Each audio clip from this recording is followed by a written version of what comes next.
Gbàdúrà ní orúkọ Jésù, àmín Jésù, ní agbára ẹ̀jẹ̀ Jésù Kristi, àmín Jésù.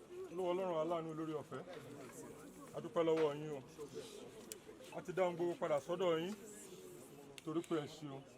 Bàbá gba ọpẹ́ wa o, àmín Jésù.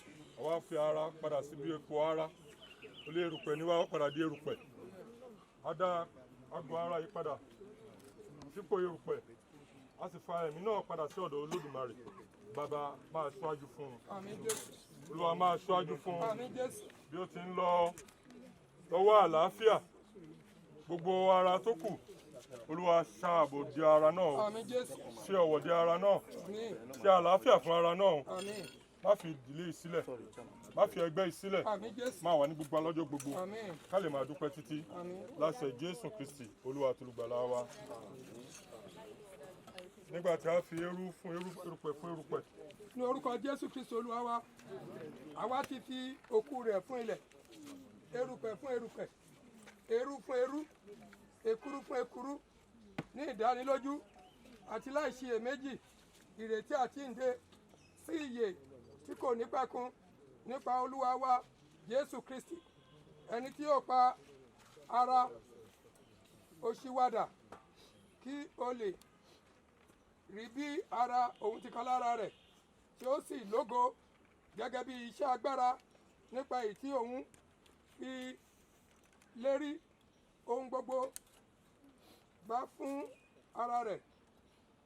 Mo gbọ́ ohùn kan láti ọ̀run wá wípé ìbùkún ni fún àwọn òkú tí wọ́n kú nínú Olúwa, nítorí wọ́n sinmi nínú làálàá wọn, iṣẹ́ wọn sì ń tọ̀ wọ́n lẹ́yìn.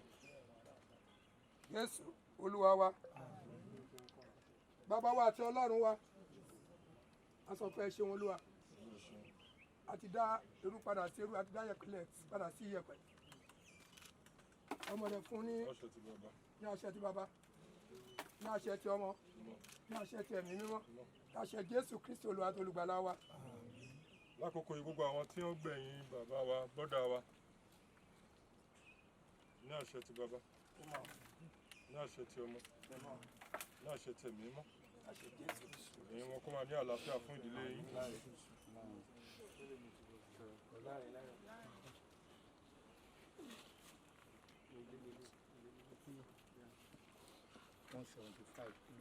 Ní àṣẹ ti bàbá, ní àṣẹ ti ọmọ, ní àṣẹ ti ẹ̀mí mímọ́, àṣẹ ti Jésù Kristi Olúwa wa, kí àlàáfíà Ọlọ́run kó máa bá yín gbé.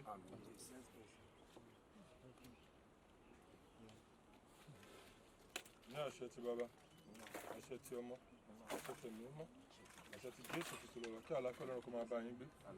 Gbogbo àwa tí a tún jẹ́ ẹlẹ́yìn fún wọn. Àbúrò ẹ̀gbọ́n ọba ti sọ àwọn tíátà. Tata practitioners àwọn wo ló fẹ́ fi fún ẹrú. Àwọn ọ̀rẹ́ sẹ́tìtì.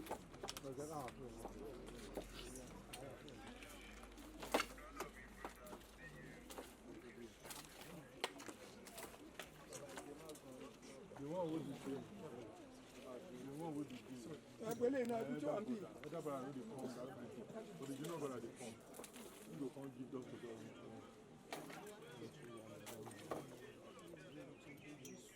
Shut up.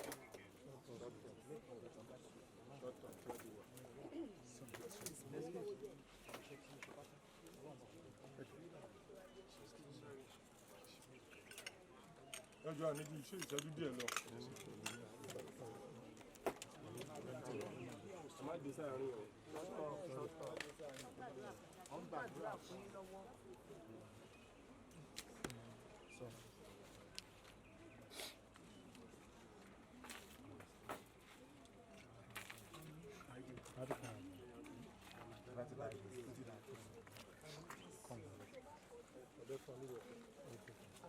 jẹ́ kó rọ̀ fẹ́ ti bàbá tí ọmọ tí ẹ̀mí mímọ́ kó sọ̀kalẹ̀ kó pa lóhùn ọkàn mọ́ ìgbẹ̀yìn bàbá ìjẹ́ kó dára gbogbo tó fi sílẹ̀ má jẹ́ orí ti bàjẹ́ ìjọ ọlọ́run àti gbogbo àwọn ẹgbẹ́ tó wà lórúkọ Jésù ohun ìdágìrẹ́ kó ṣe má jẹ́ owó ọbẹ̀ lọ orí ọ̀fẹ́ ìgbàlà látọ̀dọ̀ Kristi olùkọ́ fi yẹ́ nìkan kan wá ká ká máa lọ láì ká máa bọ̀ ní ìṣẹ́gun adúpẹ́pẹ́ ti gbọ́ ògo orúkọ ọmọ yín Jésù. hallelujah mẹ́ta sí Ọlọ́run. ẹ̀yin bàbá lógo.